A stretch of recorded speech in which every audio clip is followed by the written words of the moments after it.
Ceux qui ont tenté de renverser le Burkina Faso en début janvier 2026 demandent officiellement pardon pour leur tentative ratée. Et je demande pardon, et je demande pardon, et je demande pardon.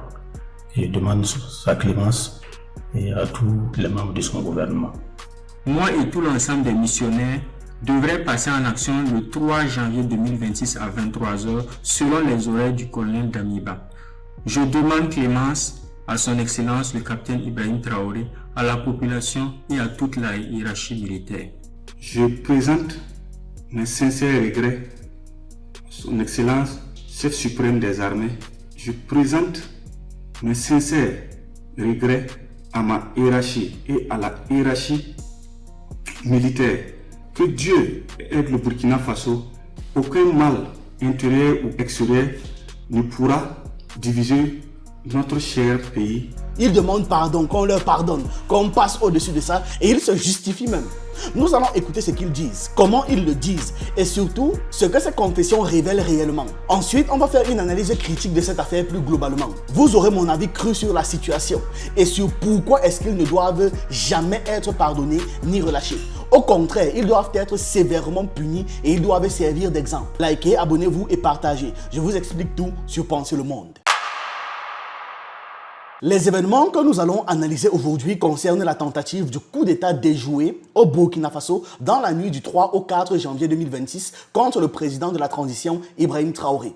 Selon la version officielle, cette tentative de putsch visait 3 objectifs principaux précis et coordonnés. L'assassinat du président Ibrahim Traoré, la prise de contrôle des points stratégiques de l'État, notamment la présidence, certaines unités de l'armée, le stockage de drones, la prise de contrôle des médias et enfin, ça visait aussi, en 3e position, la déstabilisation globale du gouvernement militaire installé depuis le coup d'État de septembre 2022, le coup d'État patriotique. Autrement dit, il ne s'agit pas d'un simple mouvement de colère improvisé, mais bien d'un plan structuré, préparé sur plusieurs semaines, impliquant des militaires et des gens de la société civile, des commerçants, des milliardaires et j'en passe. Les services de renseignement burkinabés affirment avoir détecté les signaux faibles en amont. Des casernes à Ouagadougou auraient été placées sous surveillance renforcée donc. Des communications ont été interceptées et certains déplacements jugés suspects avaient été repérés. Dans une prochaine vidéo, je vais partager avec vous le contenu des enregistrements audio qui ont été effectués par les services de renseignement burkinabés. Mais ici, on ne va pas se concentrer dessus. Comprenez que pour ce coup d'État, c'est une anticipation sécuritaire qui a permis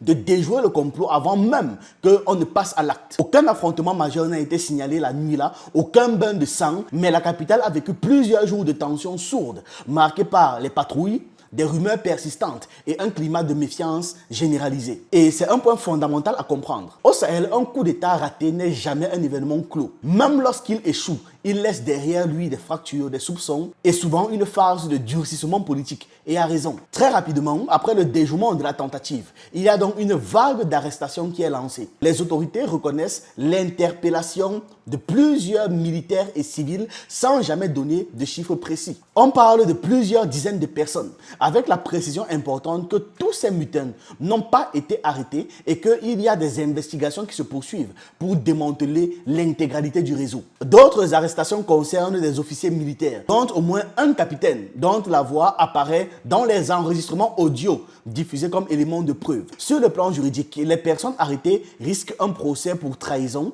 avec des peines potentiellement très lourdes, extrêmement lourdes. À ce stade, aucune information ne confirme des exécutions ou alors des libérations. Le discours officiel reste constant. Les suspects seront jugés une fois les enquêtes complètement terminées. Dans la rue, la réaction populaire est majoritairement favorable à Ibrahim Traoré. Des rassemblements de soutien ont eu lieu à Ouagadougou, notamment place Tiefo Amoro ainsi qu'à Bobo Dioulasso. Des groupes de veille citoyenne se sont mobilisés pour défendre la stabilité et dénoncer les traîtres. Reste enfin la question centrale de Paul-Henri Sandaogo Damiba. Renversé en 2022, il vit depuis en exil au Togo. Le pouvoir burkinabé l'accuse frontalement d'être le principal instigateur ou du moins le visage derrière cette instigation, derrière ce complot, mais aucune extradition n'a été annoncée. Le Togo, pour l'instant, reste silencieux aussi. Cette situation crée une zone grise diplomatique, susceptible de générer des tensions régionales. Un élément central et politiquement très fort est dans la diffusion des vidéos de confession. Parce qu'il y a plusieurs suspects qui apparaissent à l'écran, visiblement interrogés, demandant pardon au président et au peuple burkinabé. Dans l'une de ces vidéos, il y a même un homme présenté comme un proche de Damiba qui reconnaît sa participation au complot. Il affirme donc avoir été manipulé, accuse directement Damiba d'avoir orchestré le plan et implore la clémence des autorités. Je suis le capitaine Kouliati Prosper de la 17e promotion de l'Académie militaire Georges Namanou de Pau en service à l'état-major de l'armée de l'air. J'ai été arrêté dans la journée du 2 janvier 2026 suite à une tentative de déstabilisation contre le pouvoir en place. J'ai été contacté il y a 2 semaines par le lieutenant-colonel Paul-Henri Sandaogo Damiba avec un numéro du Togo. Après plusieurs appels manqués, quand j'ai décroché, il s'est présenté et a souhaité que j'installe Zangui. Chose que j'ai faite. Il m'a fait signe quelquefois sur Zangui pour prendre de mes nouvelles sans dire autre chose. Je précise que le colonel Damiba avait mon numéro depuis longtemps. Un jour, le colonel Damiba m'a contacté pour savoir si j'avais l'application Signal. J'ai dit oui. Et il m'a dit qu'une personne allait me contacter sur la plateforme Signal. Une personne m'a effectivement contacté sur Signal de la part du colonel Damiba et qui se nomme le roi David. Je tiens à préciser que le roi David, il s'agit du capitaine Ouedraogo David de la 14e promotion. Il est actuellement au Ghana. Au fil du temps, avant le soir du 31 décembre, David et moi on échangeait entre anciens et jeunes. Quant au colonel Damiba, il m'écrivait, il m'appelait, mais avec des codes, il parlait en parabole et demandait si les gens avaient le moral, etc. Et sans pour autant dire clairement qu'il avait un projet aux premiers instants. Je tenais aussi à préciser, concernant nos conversations sur Signal, avec le roi David, le capitaine Ouedraogo avait suggéré d'installer une durée de 30 secondes de message éphémère.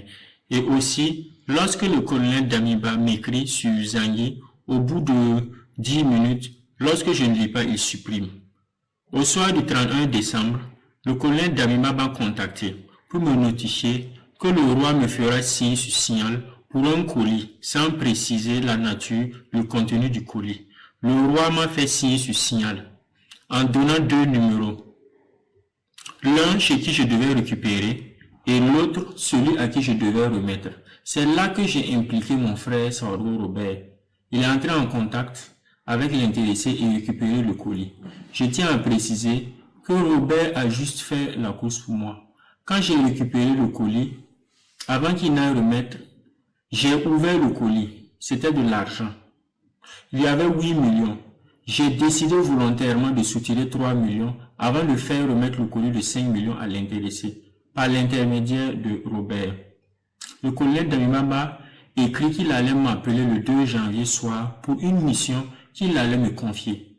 Effectivement, le 2 janvier soir, comme promis, le colonel Damiba m'a appelé pour dire que le colis était à partager entre David et moi. Et la mission qu'il voulait me confier était de couper la tête du pasteur. Je tiens à préciser que le pasteur, il s'agit du capitaine Passéré, commandant la base des drones de Stiaponé. Une fois la tête du pasteur coupée, les drones allaient être inopératifs pour que des unités puissent entrer en action, car selon le colonel Damiba, l'obstacle était la base des drones de Stiaponé. Depuis sa position, le colonel Damiba avait installé son PC, dont il était en contact avec des gens, et lui seul les connaissait, à qui il avait attribué des rôles. Moi et tout l'ensemble des missionnaires devraient passer en action le 3 janvier 2026 à 23h, selon les horaires du colonel Damiba. Je demande clémence à son excellence le capitaine Ibrahim Traoré, à la population et à toute la hiérarchie militaire. C'est l'adjudant de police, Souri Mouni. Je sers au CPA 4 de la ville de Ouagadougou. Lagui Marissa Kandé, c'est un ami d'environ 2 ans. En début novembre, il m'a dit qu'il allait effectuer un déplacement sur Lomé et puis revenir. Effectivement, à son retour, il m'a dit qu'il a pris attache avec l'ex-président dessus, le lieutenant-colonel Paul-Henri Sandoro d'Amiba, et qu'ils avaient nourri l'idée de déstabiliser les institutions de la République et de prendre la commande. Ainsi, il m'a demandé qu'il allait avoir un déplacement et si je pouvais en tout cas l'accompagner dans son déplacement. Effectivement, il m'a appelé de l'accompagner en Côte d'Ivoire, la première ville précisément à Ferké. Il devait prendre une commission là-bas. Alors je l'ai accompagné, nous sommes arrivés à Ferké. On a croisé M. Traoré Poulema, qui est opérateur économique. Il a remis la somme de 70 millions à M. Sakandé et nous avons repris la route pour Ouagadougou. En cours de chemin, il me demandait si ça marchait. Il allait voir pour comme un homme au niveau de la LONAB. Alors j'ai dit que vu mon statut, je ne peux pas prendre le DG de l'ONAB. Et dit que comme c'est ainsi, peut-être au niveau de transit, il allait trouver une formule là-bas. Quand nous sommes arrivés, je l'ai déposé à la maison et je suis parti. En voulant repartir, il m'a donné 500 000. 3 jours après, je suis revenu pour lui rendre visite. Et on m'a informé qu'il a été interpellé. Mais du fond de mon cœur, je ne sais pas ce qui m'a embarqué dans ça. Et dans un premier temps, je demande pardon au premier responsable de la République, qui est le président Ibrahim Traoré. Et je demande pardon, et je demande pardon, et je demande pardon. Et je demande sa clémence et à tous les membres de son gouvernement. Je demande également pardon à tous mes connaissances. Je demande également pardon à tous mes collègues du service et à tous les Burkinabés. Je demande votre pardon et votre clémence. Je vous salve, matricule 12 180 10 463 en service à la garde républicaine, plus précisément au bataillon d'appui de protection des sites 2. Il y a de cela 2 semaines environ, un numéro inconnu m'a appelé plusieurs fois dont je n'ai pas décroché. C'est là, quelques minutes plus tard, mon oncle El Archiwimenga Ali, commerçant de profession résident à Zignaré, m'a contacté que de décrocher le numéro car c'est lui qui a donné mon numéro de m'appeler, que c'est son ami El Ad Sakandé m'a dit. Chose que j'ai pu faire, j'ai décroché l'appel. El Ad Sakandé m'a fait savoir qu'il veut me voir très urgemment, qu'on peut se voir à quelle heure. J'ai dit ok, je vais vous communiquer. Mais 3 jours plus tard, que connexion fut établie. Et ça a été au terrain de la Perle à Ouaga 2000, côté est du terrain. Arrivé, il m'a salué et il a appelé un numéro, mais passé. Et la personne a commencé à me parler à ces termes. Ça va? J'ai dit ça va. Et à Ouagadougou, j'ai dit tout va bien. Il y a quelle nouvelle là-bas? J'ai dit tout va bien. Tu sais c'est qui? J'ai dit ah vraiment je ne vois pas c'est qui. Et, ah bon? Ok. Que c'est le lieutenant-colonel Paul-Henri Sandaogo d'Amiba au téléphone. Chose que j'ai dit ah ok. Tous mes respects. Il dit bon. Et après on va causer avec toi. Et notre communication s'est arrêtée là-bas ce jour. 2 à 3 jours plus tard, El Ad Sakandé m'a recontacté que le lieutenant-colonel Paul-Henri Sandoro souhaite me parler. Mais je peux passer tout de suite. J'ai dit, vous êtes à quel niveau? Il m'a donné l'aliment qui était à son bureau. Chose qui fait, j'ai été. Et il a appelé le lieutenant-colonel Paul-Henri Sandoro me passer. C'est là, le lieutenant-colonel Paul-Henri Sandoro m'a fait savoir qu'il est soldat comme nous, comme moi, et il sait que c'est pas simple. Mais tu ne demandes pas, mais j'ai une commission pour toi. Que la commission sera disponible soit demain ou après-demain avec El Hadj Sakandé Madi que tu pourras passer, récupérer. Chose que je l'ai remercié pour l'acte qu'il venait de faire. Et qu'il a précisé également que El Hadj Sakandé Madi va préciser des choses, des trucs. Après notre échange, il a coupé. C'est là El Hadj Sakandé Madi m'a fait savoir de façon claire que c'est un projet de coup d'État. Mais il s'attend de moi de mobiliser des hommes pour la réussite du coup d'État. Chose que j'ai acquissée sans rien dire. Et on s'est quitté sur ça. Le deuxième jour que je devais récupérer mon colis, j'ai appelé El Hadj Sakandé Madi. Il m'a fait savoir qu'il est en déplacement, que dès qu'il rentre. C'est là on est resté comme ça. Et à son retour de son déplacement, c'est l'oncle Wimenga Ali, commerçant et de profession résident à Zignaré, qui m'a contacté que de rentrer en contact avec El Hadj Sakandé Madi, qui est de retour pour prendre ma commission. Je tiens à préciser que quand j'ai eu les détails clairs du rôle que je dois jouer, qui est un projet de déstabilisation, je me suis mis à travailler en me mettant en contact avec mes hommes que je fais plus confiance. Et c'est en ce moment, pendant l'absence de El Hadj Sakandé Madi hors pays, j'ai travaillé. Et je tiens à préciser que j'étais chef de piquet à la gare républicaine le 31 décembre. Le 31 décembre.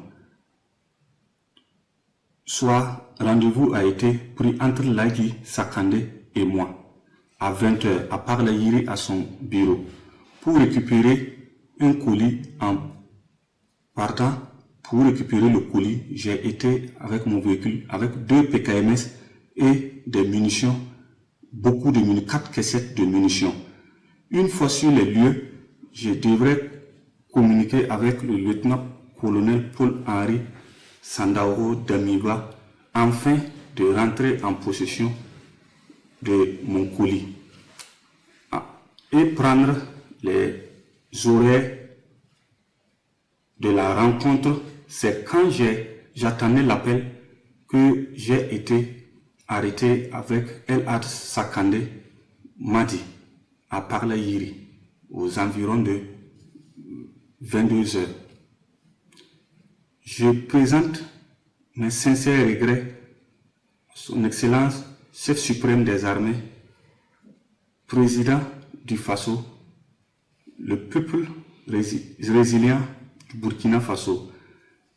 Je présente mes sincères regrets à ma hiérarchie et à la hiérarchie militaire. Je présente également mes sincères regrets à toutes les forces composantes de notre mère patrie. Je demande clémence et je tiens également à demander pardon à toutes les unités engagées sur des théâtres d'opération jour et nuit, malgré les intempéries, malgré l'adversité, malgré que les combats sont aptes. Je demande clémence, que Dieu aide le Burkina Faso, que Dieu aide le Burkina Faso, que Dieu aide le Burkina Faso. Le Burkina Faso reste seul, unique et indivisable. Aucun mal intérieur ou extérieur ne pourra diviser notre cher pays qui est le Burkina Faso. Nous n'avons qu'un seul pays, le Burkina Faso. Et nous allons nous mettre autour de ce tissu afin que aucun mal ne puisse l'arriver. Les auteurs de la tentative de coup d'État ratée au Burkina Faso demandent aujourd'hui pardon. Ils parlent de regrets, d'erreurs, de manipulations. Ils implorent la clémence. Mais c'est uniquement parce qu'ils ont été arrêtés, parce qu'ils sont filmés et exposés. Mais si on doit faire une analyse, il y a une seule question qui compte vraiment. Qu'est-ce qui se serait passé s'ils avaient réussi leur coup d'État? Et c'est précisément là que je ne suis pas d'accord avec les histoires de pardon là. S'ils avaient réussi, il n'y aurait pas eu de vidéos de repenti. Il n'y aurait pas eu de supplications. Il y aurait eu des morts, probablement par centaines, dans les casernes, dans les rues de Ouagadougou, dans les quartiers populaires. Un coup d'État n'est jamais un simple changement de direction politique. Jamais. C'est une prise de pouvoir par la force qui implique l'élimination physique des résistants, la neutralisation violente des loyalistes et la terreur comme outil de contrôle. Ceux qui ont planifié cette opération savaient parfaitement que le prix à payer aurait été le sang. Ils l'avaient accepté. Ils comptaient le faire. Ils l'avaient intégré. Et malgré ça, ils ont quand même avancé. Leur demande de pardon n'est donc pas un acte moral. C'est un réflexe de survie. Ils ne se repentent pas parce qu'ils ont compris la gravité de leur trahison. Ils se repentent parce qu'ils ont échoué et qu'ils ont peur. Ils sont terrorisés par ce qui peut les arriver. Ils se repentent parce qu'ils n'ont pas réussi leur mission. Parce qu'ils n'ont pas réussi à prendre la vie d'Ibrahim Traoré. Parce que le rapport de force leur est défavorable. Là maintenant, ils jouent les malheureux, mais uniquement parce que ceux qu'ils avaient voulu transformer en victimes sont encore en vie. S'ils avaient gagné, ces mêmes hommes auraient justifié leurs actes au nom de la sauvegarde de la nation, comme on l'a déjà vu tant de fois dans l'histoire africaine. Ils n'auraient eu aucune pitié. Ils auraient même craché sur les cadavres, parlant des nécessités historiques. Et c'est pour ça qu'il est extrêmement dangereux de céder au réflexe du pardon. Le pardon est souvent présenté comme une vertu suprême, une preuve de grandeur morale. Mais le pardon mal placé devient une incitation à la trahison. Lorsqu'un traître comprend qu'il peut tenter sa chance, échouer, demander pardon et recommencer plus tard, alors la trahison devient un pari rationnel. C'est logique, tout le monde ferait ça. Elle n'a plus le coup dissuasif que ça avait de base. Ça devient un jeu en fait. Et dans ce jeu, l'autre il a plusieurs vies, mais toi tu n'as qu'une seule chance. Malheureusement en Afrique, les traîtres n'ont rien à perdre. Quand ils trahissent, soit ils réussissent et gagnent, ils gagnent le gros lot, soit ils échouent et peuvent continuer leur vie en attendant la prochaine occasion. La trahison doit devenir une terreur dans nos esprits. Le secret de la puissance américaine, on en parlait encore dans une précédente vidéo, réside dans le fait que les États-Unis traquent leurs propres traîtres en leur sein, ils traquent les traîtres chez eux et ils exploitent les traîtres des autres pays. Donc comprenons qu'il y a une vérité dure mais fondamentale. Une personne qui vous trahit une seule fois, surtout lorsque cette personne a tenté de vous tuer ou de vous renverser, ne doit jamais être pardonnée. Pas par vengeance même, pas par haine, mais par responsabilité. Parce que cette personne a franchi une ligne irréversible. Elle a prouvé qu'elle était capable d'aller jusqu'au bout. Les supplications n'effacent pas l'intention. C'est pas parce qu'on te dit pardon que l'intention est retirée. Ça confirme même au contraire l'intention. L'histoire du Burkina Faso est tragiquement claire sur ce point. Thomas Sankara avait été averti à plusieurs reprises au sujet de Blaise Compaoré. Des signaux existaient, des alertes avaient été lancées, mais Sankara a choisi de croire au retour à de meilleurs sentiments. Il a cru à la loyauté, il a cru à l'amitié révolutionnaire. Le résultat, on le connaît. Assassinat, des milliers de morts directs et indirects, un pays détruit, pillé, désorienté de son projet souverain. Et voilà maintenant des décennies perdues pour le peuple burkinabé. Parce que quelqu'un n'a pas été capable de comprendre que la trahison ne se pardonne pas. Cette erreur historique doit donc servir de leçon. Parfois, la vraie responsabilité d'un dirigeant, ce n'est pas pardonner, mais c'est de punir. Non pas pour satisfaire une soif de répression ou de vengeance, mais pour protéger la collectivité, pour protéger le peuple, les autres, ce qui est en train d'être bâti. Faire des exemples n'est pas un acte barbare en soi, c'est un acte politique de dissuasion. Il faut aussi regarder la réalité en face. Les valets des systèmes coloniaux, eux, n'ont jamais hésité à faire des exemples. Quand il s'agit d'écraser une rébellion, de briser une tentative de souveraineté, ils n'ont ni pardon, ni état d'âme, ni hésitation morale. La preuve, les mutins n'avaient ni pardon, ni état d'âme. Ils arrivaient pour abattre tout le monde. Donc les valets, eux, neutralisent, ils éliminent, ils dissuadent violemment. Et ça fonctionne, parce que le message, il est clair. Ils le font avec tellement de brutalité que même les plus courageux sont effrayés. À l'inverse, les dirigeants qui se veulent de bien pardonnent trop vite. Ils confondent humanisme et naïveté. Et donc, ils finissent souvent balayés et ils entraînent le peuple dans leur chute. Ce qui est extrêmement dangereux et extrêmement irresponsable. La question n'est donc pas de savoir si ces mutins méritent le pardon sur le plan humain.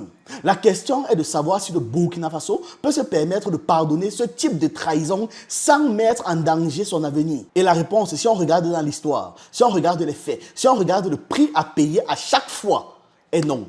C'est clairement non. Punir ces hommes, les juger sévèrement, en faire des exemples, ce n'est pas choisir la cruauté. C'est choisir le peuple, le bien de tout le monde contre un chaos qui veut revenir à chaque fois. C'est envoyer un message clair. La trahison contre notre nation n'est pas une erreur excusable. C'est une faute irréversible. Tout simplement. Maintenant, quand on revient à Damiba, depuis son renversement en septembre 2022, Paul-Henri Sandaogo Damiba n'a jamais cessé d'exister politiquement. Il est peut-être hors du territoire burkinabé au Togo, mais il n'est pas hors jeu. Et c'est précisément là que réside le problème. Damiba incarne une alternative occidentale potentielle, un point de ralliement possible pour les déchus, pour les frustrés, pour les valets, pour les soumis et pour les exclus du régime actuel. Ceux qui profitaient avant et ne profitent plus. Parce que maintenant, c'est le grand nombre qui profite. Ils n'aiment pas ça. Ils aimaient quand ils étaient bien seuls. Le truc, c'est que tant que ce genre de figure va exister, ces figures peuvent être mobilisées à n'importe quel moment, instrumentalisées et recyclées. Donc, ça a raté, non. On recommence et on recommence. Le pouvoir de nuisance de Damiba ne repose pas nécessairement sur sa capacité à commander directement un coup d'État depuis l'étranger. Il repose sur quelque chose de plus diffus, mais de très dangereux, le symbole et les réseaux. Damiba est un ancien officier supérieur, ancien président, qui a dirigé l'appareil sécuritaire du pays.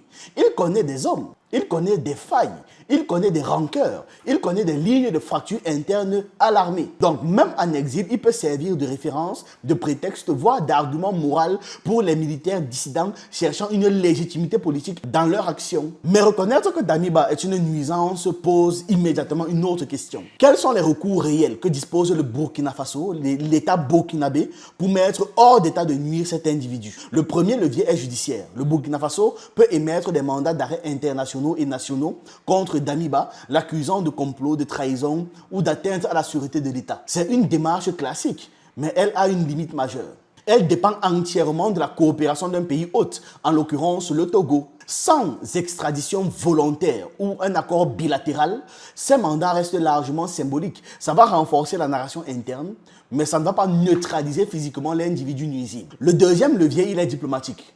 Ouagadougou peut exercer des pressions politiques sur Lomé, directement ou indirectement, en mobilisant des cadres régionaux ou alors des canaux plus discrets. Mais là encore, la marge de manœuvre est très étroite, elle est très fine. Le Togo n'a aucun intérêt immédiat à livrer un ancien chef d'État burkinabé sans garantie solide, surtout dans un contexte régional tendu. Une extradition pourrait créer un précédent dangereux et donc exposer Lomé à des critiques et à des répressions ou à des pressions.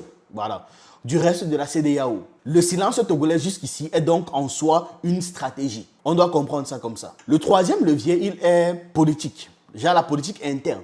Et paradoxalement, ce serait le plus efficace à long terme. En gros, ça consiste à assécher l'espace politique et militaire dans lequel Damiba peut encore exister.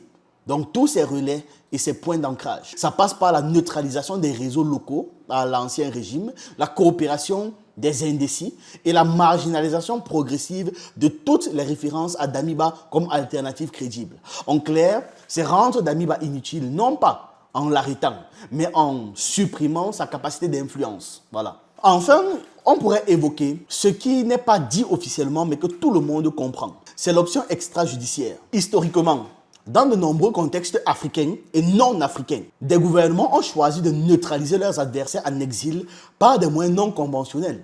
Il faut y penser. Il faut y penser très sérieusement. Voilà. Likez, abonnez-vous, partagez et on se retrouve une prochaine fois.